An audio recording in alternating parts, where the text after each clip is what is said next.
Hello and welcome to Twisted Britain, a podcast on true crime in Britain with a sprinkling of the weird and the macabre. And your hosts are me, Bob Dale. And me, Nadine Royal. We're a couple of friends who met in the pub and developed a friendship based on our mutual love of booze, podcasts and pub quizzes. We met in the Settle Inn in Stirling, and that's where we record. Each week we'll both tell a story of something twisted. One long story and one short one. And we'll decide who goes first. Based on the flip of a coin. However, before we flip the coin, how are you? I'm good, thank you. How are you? I'm good. Are you getting into the Christmas spirit? Well, slightly. Tomorrow is the 5th of December for us, which means it's Krampusnacht. Do you know what Krampusnacht is? It's a weird word. Krampusnacht. It's, I learned about the Krampus first when I was in first year of uni from my Austrian friend. So the Krampus is this, like, mythical kind of being who visits. It's like a German, Austrian kind of folklore thing. So he visits on the 5th of December. You put a boot out on your front doorstep. So I do know what this is because we used to live in Germany and we used to do it. Did you? Yeah. So you put your boot out and if in the morning you wake up and there's a stick in it, it means the Krampus is coming for you because you've been a little shit and he's going to come and whip you with that stick and drag you off to hell or eat you. That's why I have so many sticks. So it's my favourite Christmas time folklore story I've ever heard, apart from, I think it's the Norwegian giant cat, but I'll leave him for another day. It's my favourite Christmas thing ever, and every year on top of my Christmas tree I put a Krampus, so my Christmas tree goes up on the 5th of December every year. So tomorrow is my Christmas tree day. Nice, we're getting ours next weekend, so we'll wait till then. I know, I've seen all your fiery, warm, cosy photos though, which is looking very festive. Mainly because the radiator in our front room doesn't work, but never mind. How have you enjoyed your research this week? It's been good actually. I quite like the story this week. I am, however, incredibly excited about yours because I've heard nothing but you're going to like this. Honestly, this is a good one. This is the most I've ever worked. This is kind of especially for you because it is a story about the baddest bastard. Nice. So, without further ado then, do you want to call it? Yeah, flip the coin. Heads, you go first. And heads it is. Oh so shit, I was kind of hoping for me. I've got so much to get through. So mine is the story of the Kensington cop killer. Ooh, not heard of it. On the 12th of July, 1959, police officer Raymond Purdy was shot through the heart at point-blank range with a 9mm pistol at the hands of Gunther Popola. So Gunther was born in Berlin in the late 1920s, and in his early years he was a fanatical member of the Hitler Youth. Oh, good. So he had a lovely start to life. Yep. However, in 1952, at the age of 23, Gunther applied to the Allied Travel Office in West Berlin. So, just quickly, the Allied Travel Office was basically where German nationals could apply to leave the country after the Second World War, and obviously West Berlin was part of West Germany, which was part of Allied occupation. Anyway, so he applied for a visa to travel to Canada, and he received his visa to travel to Halifax in Canada and arrived there on the 14th of August 1952. Between 1952 and 1956, he had several jobs in and around kind of Halifax area. He was a general labourer, a delivery man, a man working in shipping, and kind of just general dog's body work. On the 1st of March 1957, he was sentenced to 10 days in jail for house burglary in Montreal. But on the 26th of March, he was sentenced to a further 2 years for another 11 counts of theft and burglary that they managed to prove. Mm-hmm. He served about 15 months of the sentence before he was released and deported back to West Germany, where he took up work as a general labourer. Now, he was deported as an alien of non-rapport, or basically he was like, you're not Canadian, you've been bad, fuck off home. Get out of here. Yeah. So he moved back to West Germany, and he continued to work and live around Stuttgart until about May 1959, when he moved to London. When in London, he went back to his life of burglary. On the 13th of July in South Kensington, he broke into the flat of Mrs. Schiffman, who was a model. In her flat, he managed to steal about £2,000 worth of jewellery and furs, and then fled the scene. However, he wasn't content with what he'd got, and he phoned Mrs. Schiffman and pretended to be a private detective, claiming to have compromising photographs and recordings of her, and he tried to demand 500 quid from her to keep them quiet and keep them hidden. Really? You got enough? Leave it. Yeah, I don't think he ever got enough, to be honest. So she decided, well, I've got nothing to hide. There are no photos or recordings of me, so she went, I'm going straight to the police. And the police came round and they tapped her phone line. But they also fingerprinted all the phone boxes in the surrounding area, but found nothing. Well, they'll have found something, but nothing that they were like, that's weird. That's surely like local phone boxes. There's going to be thousands of fingerprints in there. Yeah, so I think that's why they did it out of like kind of just due course and kind of diligence. They went and did it because they kind of went, we should do this. But yeah, like I say, they found nothing of kind of importance. Yeah, nothing of importance. But they had tapped her phone line. So the next time that he phoned her, she managed to keep him on the line long enough for the police to trace where the call was coming from, and they moved in on the phone box that he had called from.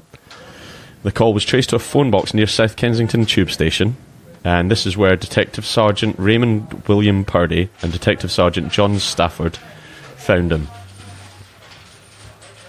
He was arrested at the scene, but on the walk back to the police car, he managed to escape them and he just ran away from them and ran into a block of flats in Onslow Square, where he was caught again by the two officers that had chased him.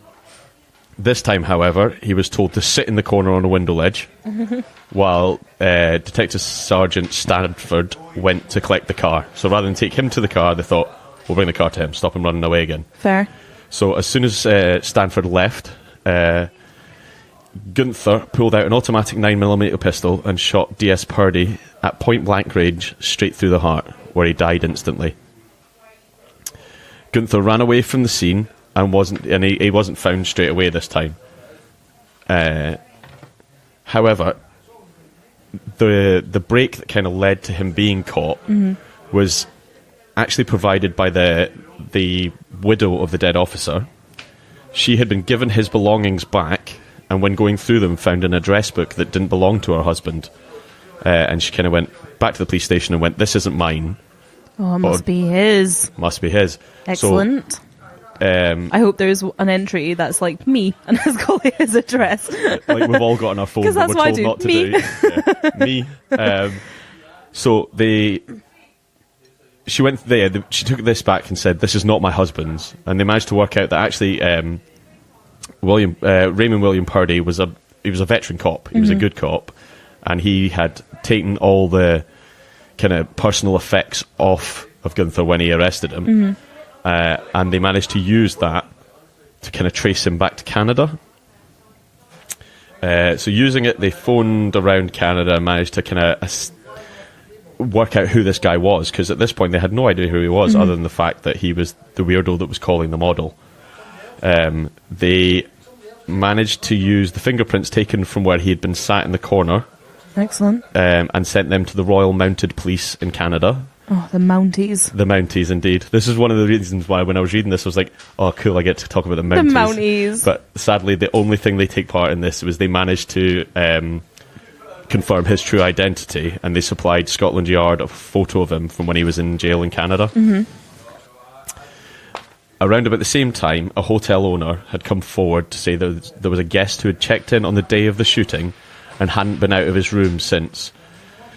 So I guess they must have put out like a kind of statement saying they were looking for somebody. Yeah, somebody suspicious. And this hotel owner came forward and said, well, there's a guy that's checked in here under the name Paul Cammy, and he's not been out of the room ever since. Which is odd. So the police went round and they showed the photo of Gunther to the hotel owner, and he said, well, that's Paul Cammy. He's in room 15. So the police went up to the room, and after knocking, they heard some noises in the room. Now, one of the things I read said they'd heard a click in the room, which they assumed... like loading a gun? ...was the cocking of a pistol or something, but one of the other reports had said it might have been just the key in the door. Oh, like, shit, lock the door. Yeah. Either way, they kind of went, right, fuck this. Yeah. And they charged the door and knocked the door in and had a scuffle with Gunther, who was knocked to the ground and arrested and taken to the police station. However, while at the police station, he began fainting and was taken under guard to St. Stephen's Hospital. They also found the pistol that had been used to kill the police officer in the hotel, in his room. So he was taken to the hospital, but when he kind of came back round and regained consciousness and everything, they took him to trial. And at the very start of his trial, his defence counsel stands up and, I quote, they said, "Arise at the very outset of this case, because this case is not a usual case at all. It has one very, very unusual feature.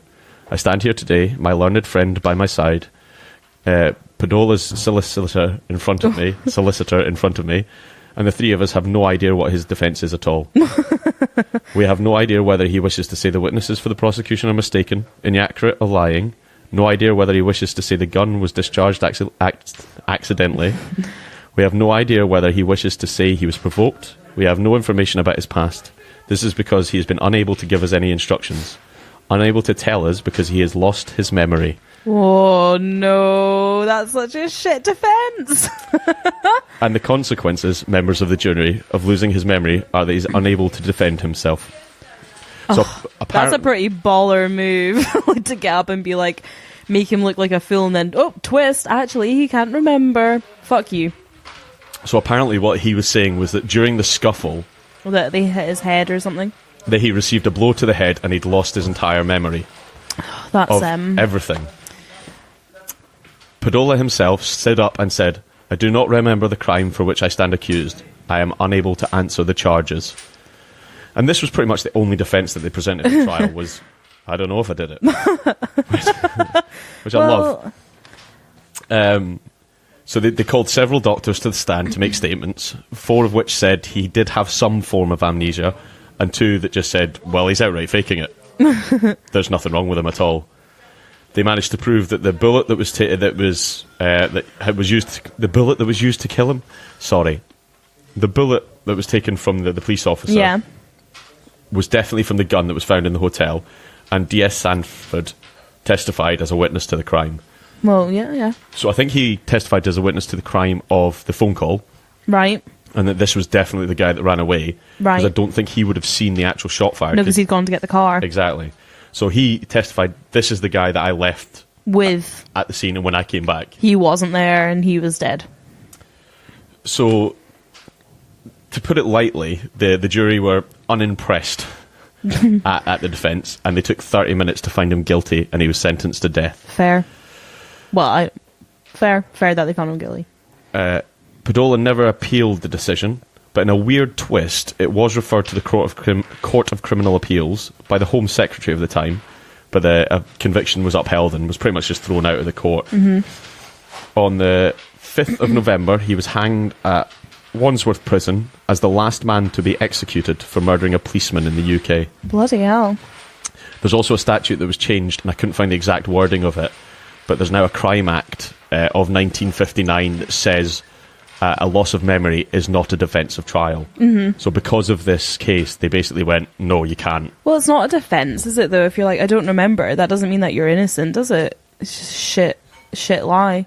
Yeah, I read a couple of different sources on it, and it's one of the only cases I've found recently that I've not managed to go, oh, I'm going to watch a YouTube video about this as well, or I'm going to listen to another podcast about it, because there actually isn't many of them. Yeah. Because that's pretty much all the information there is about it. It was just, there was some story in the newspapers, and then there was a couple of accounts on Murderpedia and things like that. But basically my take on it was the guy went, he was a burglar and a kind of blackmailer that got caught and fucked up and shot a cop by mistake. And then just went, how do I get out of this? Well, I'll pretend I don't know anything about it. It's like when you catch a child, like I used to do it. I was really bad for it as a kid, actually. If I got in trouble for something, be like, I don't know. Just like pretending that you know nothing about it in the hopes that they'll go, oh, okay, that's strange. Like maybe it wasn't you, it must have been your brother. I used to do it all the time. Oh, I don't know. Did your brother get a lot of blame for things? Yeah, I think so, but I think a lot of the time I wasn't that great a liar. Mum would be like, who broke this? And I'd be like, what? I've never even seen that. I don't know. And they'd be like, yeah, okay. All right, Gunther. So yeah, that's... That was good. I like that. I like it because it's a neat wee story that doesn't take much. And actually, it's not a crime that's directly British, because he wasn't a British national. But it happened on British turf. But it happened to a British man. And he was sentenced and I'll allow it. Cool. He was buried at plot 59 in Wandsworth Prison. If you want to visit. I don't know why you would, but there you go. There's some additional Good information old for you. Pololo, or whatever his name was. Poloda. P-O-L-O-D-A. Poloda. There you go. Very nice, I like that. Yeah, no problem. That's such a shit defense. I would have been unimpressed as well. So, shall we get another drink and then launch into my massive tale of Bad Bastard? It looks like a bound version of something, so yeah, I think I might need another drink. So yeah, we'll see you in a minute. Bye. Mens rea is the legal principle of intent that must be proved in a number of crimes, such as murder. It means literally, the guilty mind. The Mens Rea podcast explores the most notorious crimes from Ireland and the UK, and the court cases that followed. Every fortnight, a new case is discussed. So if you like hard-hitting, in-depth true crime podcasts, head on over to Apple Podcasts or wherever you get your podcasts from, and subscribe to the Mens Rea podcast today.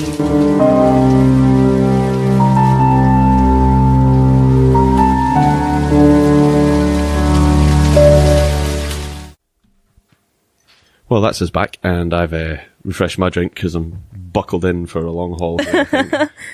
Yeah, it is a biggie.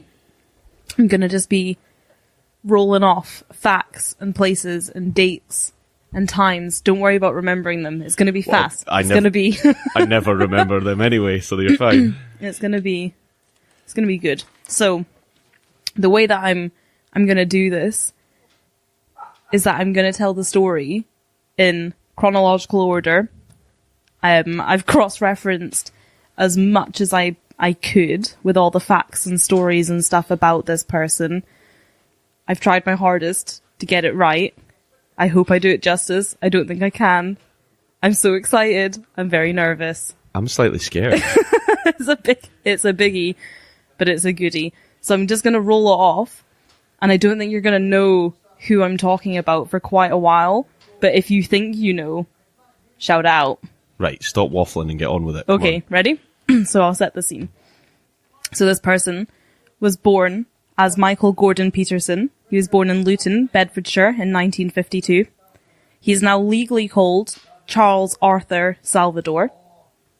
Okay, carry on.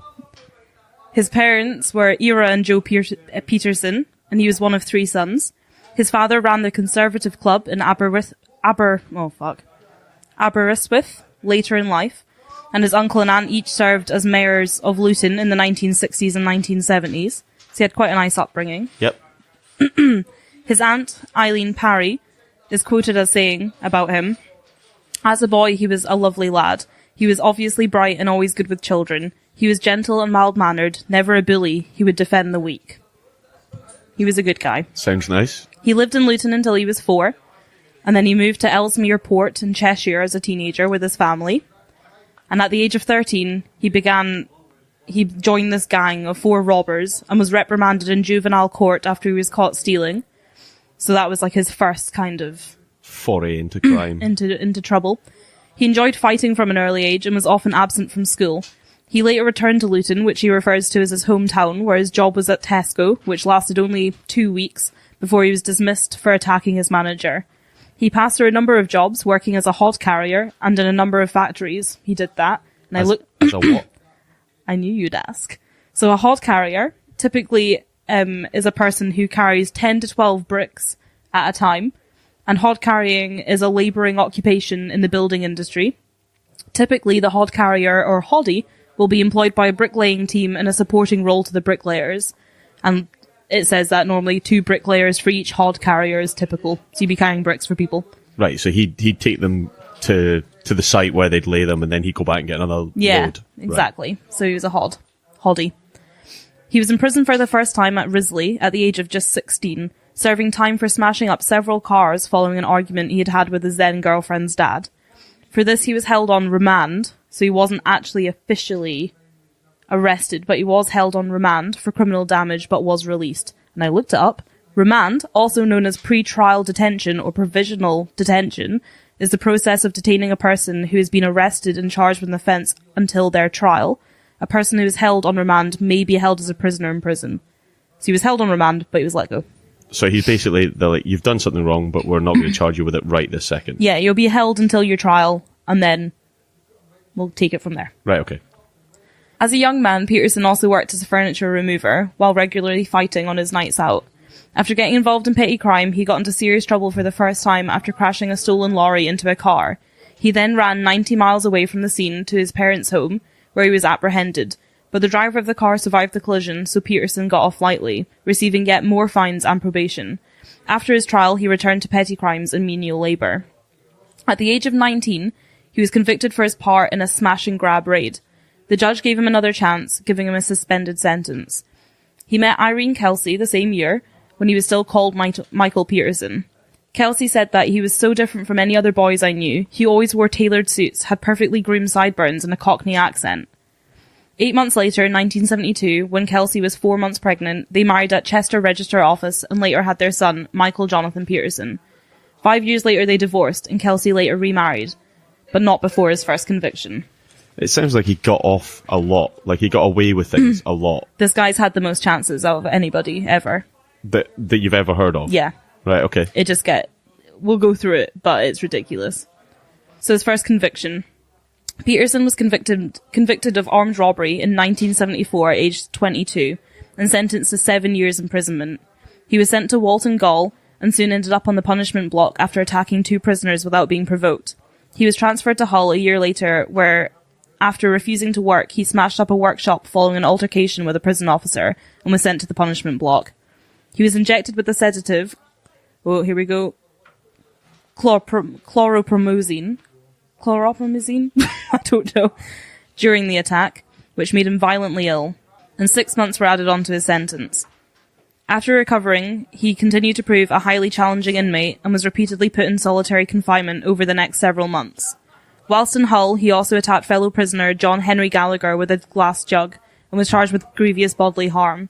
These charges were later dropped to an unlawful wounding, and he was convicted, adding 9 months to his sentence. Want to know what's a lawful wounding? No, I don't know. That's all right. Yeah, he deserved it. Crack on. Lawful. He's fine.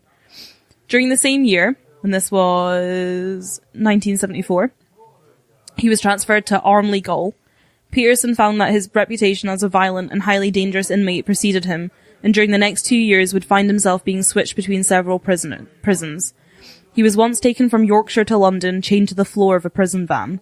And still being kept in solitary confinement, he began a fitness program, continuing to attack other convicts and damage prison property whenever he could. Holy shit, like, to be chained to the floor of a prison van to be moved. They must have Yorkshire to London. It's quite a trek. Yeah, that's a serious distance. Chained to the floor. I'd feel really sick. Whilst at Wandsworth, he attempted to poison the prisoner in the cell next to him, but that's just like one small thing that he got up to. An unlawful poisoning, it's fine. He was moved to Pankhurst in 1976, which is a psychiatric facility, where he befriended the Cray twins. Now we've talked briefly about the Crays before when I had my trip down to London. Yeah, I absolutely fucking love the Cray twins. Yeah. That might be too big for one of us to cover. Maybe we'll take one each and see what we do. Oh, that would be nice. I think I like that. So this guy, Peterson, he befriended them at Pankhurst in 76. He described them as the best 2 guys I have ever met. I mean, that says a lot about your character if the best people you've ever met are the Cray twins. I'm sure they had good banter. Yeah, lovely chat, I would imagine. Horrible people. He was moved back to Wandsworth after threatening to kill a prison officer and spent 4 months in isolation after he was caught trying to dig his way out of his cell. After being returned to the prison's general population, he caught up with the prisoner who had informed on his escape plan and attacked him, scarring him for life. It's just, sorry, I was going to interject there, but I'm just processing, like, your last 2 paragraphs have just flown through my head in its entirety, and to go from chained to a prison van because you're a bad bastard. Yup. To working out, pumping yourself up, then getting flung into solitary after poisoning someone, meeting the Crays. Mm-hmm. I mean, it's a hit list of not only who's, but what you've done as well. It's like, yeah, pretty much. And if you're going to top trump card somebody, I'm guessing he's winning. And we're not even halfway through. Right, okay. So, the governor at Wandsworth wanted to transfer Peterson out of his facility and the only C unit, which is what a psychiatric wing is known as, at Pankhurst was willing to accept him. Peterson was then returned to the Isle of Wight, where he attacked a prisoner with a jam jar, and was again charged with grievous bodily harm. How did he have a jam jar? Fuck knows, but he got He's already one. attacked somebody with a jar, has he not? Yeah, glass jug, yeah. Stop giving him glassware. Well, got a drink out of something, Bob. He then attempted suicide and attacked another prison officer and was sectioned under the Mental Health Act. Around a year later, while recovering in solitary from a beating given to him for punching 2 prison officers, Peterson was handed the divorce papers filed by his wife. So at this point, it's only been 5 years since he got married. Way back before his first conviction. 5 years only, and he's already done this amount of shit. This is the baddest bastard. And she's a real stayer. Like, she clung on there. She went for 5 years. Whereas, so he was in jail for three of those 5 years? Yeah. Oh, Yeah, so he married Irene Kelsey back in 1972, and this is just 5 years later. Yeah, so most of the time he's been in jail. And his first conviction was in 74. So yeah, he spent 3 years of their 5-year marriage in jail. Yup. He's a busy boy. So, but what baffles me about that is not, yeah, okay, so everything he's done has been absolutely terrible, but what was she doing for 3 years that she thought, I'll just... raising their son alone. All right, she want a small fiddle as well. I meant, why didn't she file the papers quicker? I don't know. Okay. Charming man. Sounds in. In December of 1978, Peterson arrived at Broadmoor and was soon transferred to Rampton Secure Hospital, where he was unable to adapt to forced medication. He found himself in the company of highly disturbed and highly dangerous inmates and eventually attempted to strangle a convicted paedophile and child killer called John White, but was apprehended just as the convict was giving out his death rattle. Is it bad that I want to say he's not all bad then? Well, exactly. And this is the thing. I go back to the quote that his auntie said of him as a child. Never a bully, he would defend the weak. Yeah, so fair enough. Like, I don't... He had a good heart in him somewhere. Well, I'm not sure about good heart, but he gets 1 bonus point for strangling a paedophile, I think. Well, yeah. The next thing that I'm gonna read is a direct quote from Peterson about the strangulation of this paedophile. Right. It's kind of gruesome. It's a bit out there, but I couldn't read this and not put it in. I'm sorry. Okay, cool. Here we go. One in particular, John White, was a slimy rat. He had killed a little girl after he had his despicable way with her. This monster had evil all over his face. I listened to their madness. I smelt their madness. I knew that either I had to go or I'd end up completely mad myself. I decided to kill White. My plan was simple. If I murdered the monster, I'd go back to court and be sent back to a proper prison to serve out my life sentence. I thought I'd be doing society a big favour by topping him. For a couple of days, I plotted the monster's departure. Strangulation was the only way. It was difficult because I always had 2 white coats with me. There was only one real chance, to grab him in the day room. I sat right behind him while we were watching TV, then whipped off my tie and wrapped it round the pervert's neck. I pulled as tight as I could. Strangely, there was no sound. Some of the other patients were watching. Some were laughing, some staring, but none of them said a word. It was instantly at its best. I was killing a man before their very eyes and getting away with it. His whole body was shaking like he was having a fit. I heard the death rattle. His face had turned blue, his eyes were bulging, and his tongue hung down to his chin.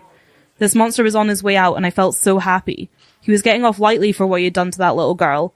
Then the whitecoats were on my back, punching and trying to prise my hands free of the tie I was winding round his neck. I was shouting, screaming and laughing. I was now completely mad. I heard shouts for oxygen and people running, but most of all I could hear my own laughter as they dragged me away. So, Whitecoats being the psych staff, I'm guessing. And he was still wearing a tie. Yeah,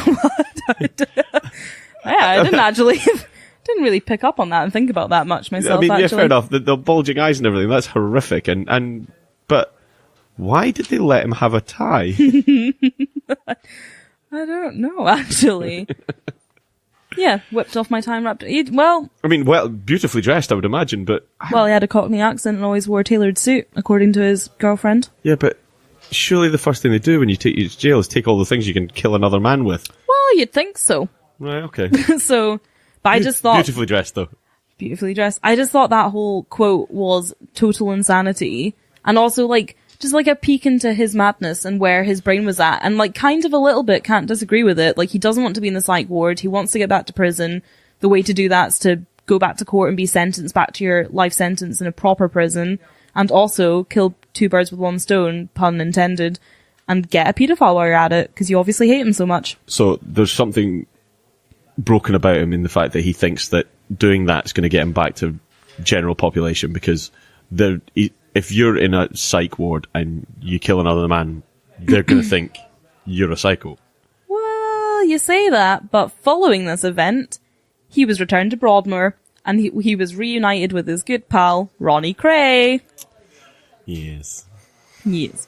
At Broadmoor, Peterson attempted to strangle Gordon Robinson to death, but was prevented from doing so by the tearing of the silk tie he was using.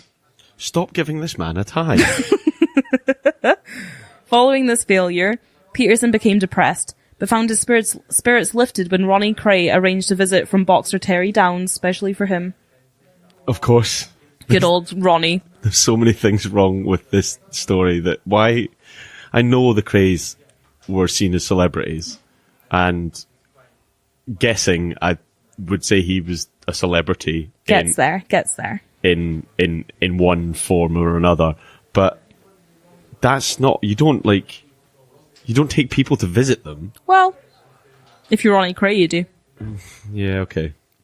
Not okay, but okay. We'll allow it. In 1982, he performed his first rooftop protest after escaping to the top of Broadmoor, and tearing off the roof tiles. Not long after the first incident, he again reached the roof of Broadmoor and caused £250,000 worth of damage in a 3-day protest before he was talked down by his family. Good effort. Yep. It's a lot of damage. That's a lot of damage. in what, the 70s? 82. 82. So that's a lot of money. Yeah. Following further treatment, he took up art. Eventually, he received more prison awards than any other inmate for his poems, prose, and cartoons. Basile made a third rooftop protest, this time demanding a prison transfer, but was again talked down. He was more successful when he started an 18-day-long hunger strike and was eventually granted a transfer to Ashworth Hospital, which was then known as Park Lane Hospital, in June 1984. I'm pretty sure I'm onto who it is, but crack on. We'll keep going. I'll get there. Though Peterson was more settled in the more modern facilities and regime at Ashworth, he still used a sauce bottle to stab Mervyn Horley. Stop giving him glassware. Who was a patient who made sexual advances towards him. That's what he stabbed him for. Stop being so sexy, I'll stab you with this sauce bottle. Sounds a bit saucy. Get out. I'm sorry. I'm just going to go now, yeah. Yep. So he was returned to the general prison population at Risley Remand Centre in 1985, but was put into isolation after punching a fellow inmate. In May of the same year, Peterson pleaded guilty to grievous bodily harm for the attack on Horley with the sauce bottle, and 3 years was added to his sentence. Later in the year, I should have actually got you to start tallying up all the times he had years added, because I don't know where he's at, but it's getting ridiculous. That, surely there becomes a point where there's no point in adding more to a sentence. Obviously, you need to go through the process of recognizing what he's done, but surely at some point you go, well, you're never getting out anyway. Well, at the same time, right, so he was born in 52, we're now in 84, so he was only 32. 32. So if at that point he had 7 years, then a few months, and a few months, and a few years, like, yes, I suppose, you'd still be getting out in like a reasonable kind of age. Anywho's. Later in the year, he was returned to Walton, where he made another 3-day rooftop protest, causing £100,000 worth of damage, and adding another year to his sentence. Into the 90s now? Yep. He was moved to Albany, where he punched another convict on his first day in the general prison population, and he was quickly moved to Wormwood Scrubs. Then 2 weeks later, was again returned to Wandsworth after strangling the governor of that prison. You keep looking at me like you want me to say something, and I don't really know what to say, to be honest. Well, I'll keep going then. In 1986, he was transferred 8 times. The only new location he visited in this time was Winchester. And then on the 3rd of January in 87, he was transferred to Gartree, where he served the rest of his sentence in isolation, in isolation, but he also did have a 10-day stint spent in nearby Leicester prison. I'm going to set you a challenge after this. Mm-hmm. You have to find a map and try and plot is, all the jails that he went to. Well, I think I wrote it for the end, but I think I read a fact somewhere that this man has been in 120 prisons. I wonder how many there are in England then. Like, I wonder if we can work out what percentage it is. There's Aberystwyth, where's that? Wales. Yeah, I think he's been in some Welsh ones. I don't think he's ever been to Scotland. Maybe he has.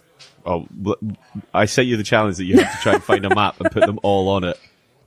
So, remember I was saying how he had the most chances out of everybody ever? Absolutely, yeah. In 1987, Peterson was released from Gartree. That's unbelievable. Released. And he was met by his family, who he stayed with for a few days in Aberystwyth. He took a train to London, bought a water pistol, modified it, and used it to intimidate a stranger into driving him to Luton, which he always called his hometown, if you remember. What? How did he modify it? Just like I don't know. Put Just a made it laser look real. a laser sight on his water pistol. Fuck knows, but... Filled it with piss and then cracked on. If somebody threatened to shoot me with piss, I'd probably drive them to Luton. Yeah, me too. Peterson embarked on a short-lived career in illegal bare-knuckle fighting in the East End of London, and on the advice of longtime friend Reggie Cray, he changed his name from Michael Peterson to Charles Bronson in 87. There we are. Oh, Charles Bronson! There we are. Anybody listening, let us know when you got it there. Yeah. Let us know listening when you think you worked out who it was. Fucking Charles Bronson. So I think it was Reggie Cray and his fight promoter Paul Edmonds who advised him to change his name to Charles Bronson, and he did so despite never having seen the films Death Wish, which starred the American actor Charles Bronson, whom he was named after. He was like, cool, whatever. It was like, that's your wrestling name. Yep, take it. So Bronson made a self-proclaimed honest living as an unlicensed prize fighter, winning all of his 6 fights in which he faced 5 men and a Rottweiler. Oh yeah, why not? Just chuck that in there. Yep. He said that he killed the Rottweiler with his bare hands in a £10,000 underground fight, later saying, "It's not something I'm proud of, because I love animals." But he loved 10 grand more than that. Well, he's a prize fighter. He won all his 6 fights. Yeah, fair enough, okay. A year on, and Bronson had a girlfriend, Alison, and on New Year's Day in 1988, he robbed a jewellery shop and kept a ring for her, selling the rest on. On the 7th of January, 1988, which was his 69th day of freedom, he was apprehended and arrested while on his morning jog. The arresting officers... Just going out for a jog, you know. Getting arrested. He was all about that fitness, if you remember. The arresting officers charged him under his fighting name, Charles Bronson, and he decided at that moment to give up the name Michael Peterson for good. He was returned to Leicester Prison, as Bedford Prison refused to house him on account of his uncontrollable behaviour during his first stretch there. Yeah, fair enough. Fair. His defence had looked strong as eyewitnesses refused to testify due to fear of the repercussions. Fair. Yeah. So also fair, and at that point, it just becomes a case of, we need to find somebody to prosecute. just take him. But where can we put him? We've run out of places. Yep, pretty much. Alison, which was his girlfriend, retracted her initial testimony and became the prosecution's main witness. This not only removed Bronson's alibi, but gave the prosecution all the evidence needed to win the case. During the sentence, Bronson made a failed bid to reach the prison's roof and was transferred to Brixton. He was placed in a top secure unit of 16 prisoners at Brixton, and in June 1988, he pleaded guilty to armed robbery and was sentenced to 7 years. It's always 7 years he seems to get. And then it gets added on and added on. And then a bit and a bit and a bit. So Bronson was then taken to Wandsworth again, before being transferred to Full Sutton, where he spent time in isolation for punching a prisoner and a prison officer, and throwing water on the governor. He also spent a month at Durham, where he bonded with a family of rodents that crept into his cell. I just instantly pictured Green Mile? No, Splinter from the Turtles. Great. In 19... I know, maybe Green Mile might have been more appropriate, you're right, yeah. In 1989, he was moved to Long Larton and seemed to settle in well at the prison, but eventually went over the edge and ran riot in the nude, clutching onto a spear he fashioned out of a broken bottle on a broom handle. Stop giving him glassware. After another incident where Bronson started a one-man riot, he was put back into isolation. He also spent 2 months at Bristol before being moved to Birmingham and back to Wandsworth in September 1989. Right. This man's lived a lot of places. None of them Airbnb. He was regularly moved and regularly in trouble, particularly when he punched 2 prison officers at Gartree and took the deputy governor hostage at Frankland. So Right. starts taking hostages now. Yeah, absolutely. At Parkhurst even. I've been saying Pankhurst this whole time. It's Parkhurst. Redact it. It's Parkhurst. Sorry, everybody. At Parkhurst, he was on the receiving end of an attack, where at least 2 prisoners stabbed him in the back several times, which Bronson refused to speak to the police about. He didn't get into any trouble while recovering from this attack and was released from prison in November 1992. Stop letting him out. Nope. Bronson spent only 53 days as a free man this time, before being arrested again, this time for conspiracy to rob. He was remanded at the newly opened, but I've put newly opened and I've lost the prison name. Who knows? He was remanded somewhere. It was new. But insisted that his girlfriend Kellyanne, her friend Carol, and her new lover were lying to the police in order to get him locked away. On the 9th of February 1993, the charges of robbery were dismissed. He was given a £600 fine for breaking the nose of Kellyanne's lover. That was it. Free again, bitches! You'd think with the record, as soon as you break a woman's nose, you go back to jail. No, but just her lover. Sorry, her lover. It wasn't a woman, it was just a man. I don't think that makes it that much better, to be honest. I know. But, yep, it was dropped. 16 days later, he was again arrested for conspiracy to rob and for possession of a sawn-off shotgun. On remand in Woodhill, he took a civilian librarian hostage, which is that was one of the big famous ones. They make a big deal of it in the movie. And demanded an inflatable doll, a helicopter, and a cup of tea from police negotiators. He released the hostage after being disgusted when the man broke wind in front of him. Was he taking the inflatable doll as his hostage on the helicopter? Only if he had a cup of tea. What was her name? He didn't.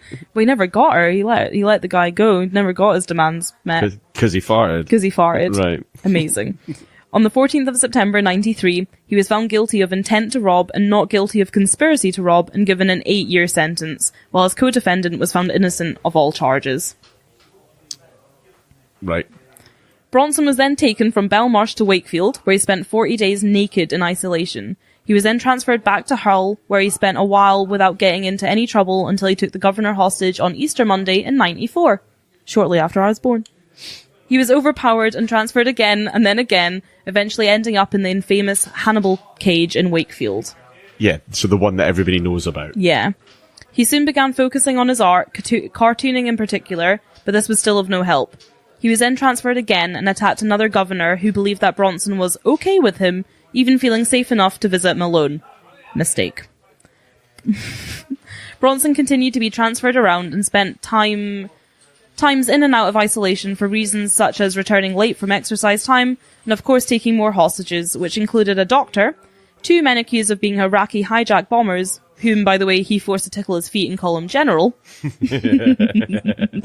A lawyer he wasn't expecting a visit from and took him by surprise, and a civilian education worker who criticised one of Bronson's drawings, which landed him 44 hours trapped with Bronson, who threw furniture and washing machines around until he eventually knocked himself out in the process. That's a shit drawing. Get in here. Fuck you. Yeah, totally. Bronson received a discretionary life sentence with a 3-year tariff for the incident. Later in 1999, a special prison unit was set up at Woodhill for Bronson, Robert Maudsley, and Reginald Wilson to reduce the risk they posed to staff and other prisoners. About bloody time. I know, you'd think so, huh? I'm not even done. So, Bronson has gone on to marry since, converting to Islam for one of his wives and changing his name to Charles Ali Ahmed, but they divorced after 4 years and he renounced Islam and his new name. His paroles during the 2000s were rejected, and a petition including a handwritten note from Bronson himself was sent to David Cameron at 10 Downing Street calling for his release back in 2013. This was of no help though, and in 2014 he attacked another governor after his mail was withheld from him. And whilst the prison accepted that his mail had been unacceptably handled, he did cause serious injury to the governor and had another 2 years added to his sentence. I've completely lost count of fuck knows. how many, yeah. Later that year, Bronson announced that he was changing his name via deed poll to Charles Salvador, in tribute to the artist Salvador Dali. In a handwritten statement on his website, Salvador stated that the old me dried up. Bronson came alive in 1987. He died in 2014. Under his new name, he began creating works of art described as fantasy reality. A collection of these was auctioned in October 2014. I'm not sure how much they got, but I think it was quite a bit. No, and fantasy reality is where he was living. Like, that was his total mindset. 100%. Salvador would go on to propose to actress Paula Williamson, who, by the way, was on Corrie. She went to visit him. Coronation Street is a long-running soap opera for anybody not listening in the UK. So he'd go on to propose to her during a prison visit on the 13th of February 2017, which she accepted. What is it? Like, why do women... I don't know. Me and my mum were talking about this the other day. We don't know. Strange. And you and I have talked about this before, and I can't remember if we were recording Everybody at the time. likes a bad guy. Yeah, actually, our Seeing Red episode that just came out, we were talking about my story of the Red Barn murders. Like, everybody liked a bad guy in that as well, but like, I know it is a thing, but you wouldn't think that there's a level of bad guy where you get to, well, he spent 44 days naked in a solitary confinement. Well remembered. I was 40, but fine, I'll take it. 40-ish. Surely that at some point you get to a tipping point where you go, maybe not him. Yeah. Also, by this point, he's looking totally crazy. That's the bald head, big tash look that he's rocking these days. So, Paula had a role on the soap Corrie, Coronation Street, and had been visiting him for only 5 months when he proposed, and she said yes. Well, maybe she's more batshit crazy than he is then. Maybe. In fact, she's more batshit crazy than he is. This year, 2018, Bronson divorced Paula. He divorced her. She'd been appearing on Loose Women and had been in many tabloids following their marriage and has been about their divorce as well, but I couldn't be bothered to read it because I can't be fucked with that kind of drama. Yeah, and she's done it for promotional purposes. You'd think, right? So, it's a summary. Let's round it up. Let's round up Charles Bronson, shall we? Bronson is an English criminal who's been referred to in the British press as the most violent prisoner in Britain. And Britain's most notorious prisoner. He has spent periods detained in the Rampton, Broadmoor and Ashworth, which are high-security psychiatric hospitals. Because of his record of violence and mental illness in prison, Bronson is one of the highest-profile criminals in the whole of the UK. He has been featured in books, interviews and in studies of prison reform and treatment. He has said, "I'm a nice guy, but sometimes I lose all my senses and become nasty. That doesn't make me evil, just confused." He was the subject of the 2008 film Bronson starring Tom Hardy, which is a biopic based loosely on his life. And by the way, an incredible movie. Yeah, it's a really good movie. I think in it, like, there's a bit, they do the bit where he kidnaps the librarian, and it's just like he gets naked and fucking weird and stuff, like he's totally deranged. And I'm sure there's a bit, he bites off somebody's ear, and I was gonna try and find it, and I couldn't find which hostage, whether that did or didn't happen. But in the movie, like, rips off somebody's ear with his bare teeth, which I wouldn't put past him. Yeah, it's probably quite a loose biopic, though. He killed a Rottweiler with his hands. I think he'd bite off your ear. Okay, yeah, fair enough. Bronson has written many books himself about his experiences and the famous prisoners he has met throughout his incarceration. He also dedicated a book to exercising in confined spaces. Sorry. No, you can laugh at that, because, I mean, if there's one thing he knows, it's confined spaces. Many lived of in them. the Hannibal cage, man. Like, oh. He should still be in that cage. Oh dear. And he's created a reputation as an outsider artist. His paintings and illustrations of prison and psychiatric hospital life have been publicly exhibited, and won him multiple awards. The Charles Salvador Art Foundation was founded to promote his artwork and help those in positions even less fortunate than his own, to participate in art and find a release that way. He has served nearly 40 years in prison and solitary confinement, spending just 131 days as a free man since his initial imprisonment. And in January of this year, as a 65-year-old, he was accused of carrying out an attack on a man in Wakefield prison, putting him to the floor and threatening to bite his nose off and gouge out his eyes. He's trying to collect the whole facial set. Right. He appeared in court via video link and described himself as a born-again artist, also expressing his discomfort with the technology he was using. He said that he had never used a computer, that phones to him were the size of bricks, and being on the video link made him feel like he was in an episode of Star Trek. I suppose if you've spent very little time, 100 and odd days out sitting. Yeah, in the you've last not 40. seen phones and computers and No, shit. You're not on absolutely not. Skype. He didn't enter a plea. Sorry. You're not on Skype. He didn't enter a plea and refused to speak to his legal team beforehand. At the hearing in November of this year, 2018, Bronson said that this was the first time he didn't intend violence, and in fact had bear hugged the prison guard and then had tripped. The jury found him not guilty of GBH with intent, and after only deliberating for 3 hours. He continues to serve life in prison for robbery and kidnap. And that is Charles fucking Bronson. As according to me. Is it real life he's serving? Or is Life, yeah, he got life. I think I said it. Yeah, no, you said life, but I just wonder, like, and we've spoken about this before, but one's like got in life the for? British court systems, life doesn't, it's not natural life term, is it? I'd have to look into it, but yeah, so he received a discretionary life sentence with a 3-year tariff after he took the education officer Right, okay, prisoner yeah. after he slagged his So drawings. he will never be a free man again. Well, you better hope not, now that you've spoken about him. Well, I don't know, maybe I'll marry him. She does love a bad boy. But the big thing about Bronson, right, which I have to agree with, is like there's this massive thing about he's mentally unwell.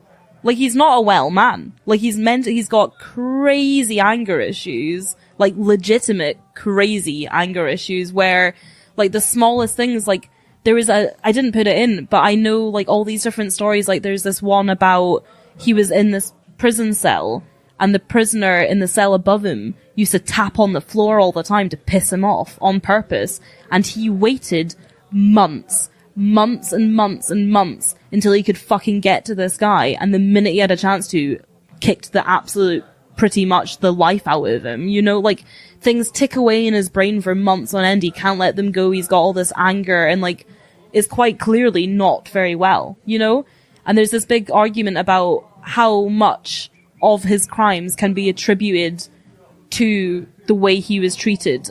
But then at the same time, he was very aware of what he was doing, so you have to weigh that up with the same thing that, like the killing of the paedophile with his tie.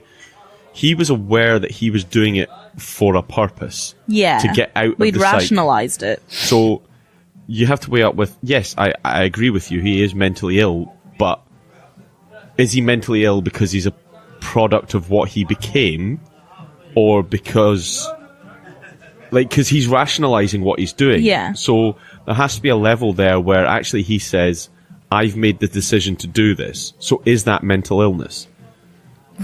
Tricky. So yeah, I genuinely don't know the answer to it. The other thing that I take away from that before we carry on anymore is what really annoys me is the celebrity status that's given to somebody like him. Oh, really? Do you hate it? I kind of do, because it almost removes what he actually did. Fair, that's fair. So he is still a horrible, horrible person. But by making a movie about his life, especially while he's You're still glamorizing alive, it. Exactly that. Yeah. So anybody who is mentally unstable has a shining light almost that says, Oh, I want to be just like Bronson. I want a movie made about me. Yeah, that's a fair point. And there's many things about our court systems that I don't agree with, and the way that people are incarcerated in this country. I think we've had a mild discussion recently on the discussion group. A couple of people chipped in about whether they agree with capital punishment and all that kind of stuff. And Being tried as an adult when you're a minor. absolutely, and all that kind of stuff. But what I don't understand is that, what I don't agree with is that the way that our prison systems are run is they're not built around reform, they're built around housing. And he's managed to get away with a lot of his stuff because they just went, move him, put him in another cell, move him, put him in another cell. And from that, he manages to become an artist, he manages to become a celebrity, not a film star himself, and that's not Which right. is fair, but at the same time, I would argue that if, like he's committing all these serious crimes once he's on the inside, like his initial crime wasn't that bad. Like, like it was like robbery and stuff, which is obviously a shitty crime. Don't be a robber, please, thanks. But like, not as serious as the most serious crimes he commits are once he's on the inside. And if the prison system had stopped just shipping him around up and down the country, get rid of him, he's a problem, get rid of him, a problem, and they had the structure in place to help people with mental illness and those kind of issues overcome them in a positive way. Like, yeah, he was like an extreme fucking case, and I don't doubt that working with him, and they did encourage him to do art and stuff, fine, but like, I would argue that maybe certainly not when he first went in, there wasn't the structure in place to help an individual of his ilk. I absolutely agree with you, but I think the fact that his most heinous crimes were perpetrated inside the prison system screams bloody red murder about our prison systems. There's something broken about that. Yeah, it drove him insane. And actually, should he have been left in the psych ward and treated instead of shipped back to Broadmoor? Yeah, exactly. Who knows? And we'll never know, because I don't think locking somebody in the fucking Hannibal cage is the answer. Like, for the safety of everybody around you, fair enough, but what's that doing for the mental state of that person? Like, I couldn't be locked in if you put me into solitary confinement for like a week, I absolutely guarantee I'd lose my shit. But then on the flip side of that, he's been deserved to end up there in the first place. Yeah, that's fair. We'll leave this for another day. There was a lot of dates and a lot of places and a lot of stuff in there, but I like felt like I had to keep it in to like illustrate just how many times he was like moved and moved and moved and moved, and just like the insanity his life has been. And like the fact that this year again he's like being accused. What we will do actually is we will look up how many prisons it actually is in Britain. And how many of them he's been in. Yeah, I think I read somewhere 120 at least he's been through. But I'd need to cross-reference. I had to cross-reference so many of those dates in prisons. I bet you did. You did amazing, by the way. I mean, honestly, you did really, really good. Never have I meant it more when I say, let us know your opinion on it. Yeah. And it isn't, Twisted Brit, we tend to go way back when and look at different centuries and all that kind of stuff, but this is probably our most This Is Now case I think we've ever done. Yeah. I don't know, my acid attack ones was that's true. That was last year, but so like his last crime was this year, so probably like his trial was in November, so yeah, my most up to date so far. So let us know your opinions, whether you agree with us or even with me about the celebrity status of things, or whether you think there's a way we should be doing things to try and stop this sort of thing happening, or do we just lock them up and throw away the key? Is that the answer? I mean, I know both Obviously of us don't think that, but let us know your thoughts. And I mean it. Well done. That was amazing. That was really, really good. I know you were nervous on it, but I was loved really that. nervous. There's a lot to get through. And I'm glad you did. We were going to have to cover Charles Bronson at some point. I'm glad you did it, so I didn't have to. I fucking love Charles Bronson. I'm sorry, and like that. This is the thing. Is like you're saying to me, you hate that he's been glamorized and stuff, but I fucking love Charles Bronson. I'm sorry, like his story is insane. Part of the problem. I am, always will be, and arguably, not even just with that. It says somebody sat across from me recording a podcast on true crime and murder and such. Pot kettle black, sir. Thank you very much for listening. Thank you. Bye. We've told you every episode where you can find us. If you're a new listener, you can find us on Twitter, Twisted Britain. On Facebook, Twisted Britain, and on Instagram, Twisted Britain. We are available on all podcast downloading platforms. If you like what you hear, or you don't like what you hear, comment. Please do, and leave us a rating and a review. It means a lot to us to read them. We love reading them. We had our favourite review of all time. Shall we read it? Yeah, absolutely. Can you get it up quickly? Whilst you're doing that, I will also talk about the fact that we have a Facebook discussion group where you can find us. Just search for Twisted Britain discussion group, and you can come along, join it. We accept everybody who's applying to join, and you can just post wherever the bloody hell you want, really. Stories that you found. We got a really cool one today about a guy that's been found in a river, like a skeleton with boots. Thanks again, Matthew. And like, just whatever you want. Come and talk to us. It's the place where we post as us rather than as Twisted Britain. So if you want to chat to us, just jump on in. And recommend films, recommend books, documentaries, podcasts, talk about controversial subjects, whatever. And the review we got this week that made us both smile was from a Losin 42. Now, I'm guessing it's Nicola, because that's a Losin backwards. Oh. Smart me. She says she loves this podcast. It's just like hanging out in the pub with your mates chatting about weird and wonderful tales from the UK crime and horror history. Great work, guys. Give this a listen. Now, Thank you. The reason we love that the most, and I said to Nadine before we started recording tonight, is that's exactly what we wanted. We wanted it to sound like and feel like you were in the pub with us. Because that's what we love the best. Sitting in the pub and having a natter. What more do you want? So I hope you've all enjoyed a drink with us this evening, or today, or this morning, or whenever you've listened. Bye! Bye.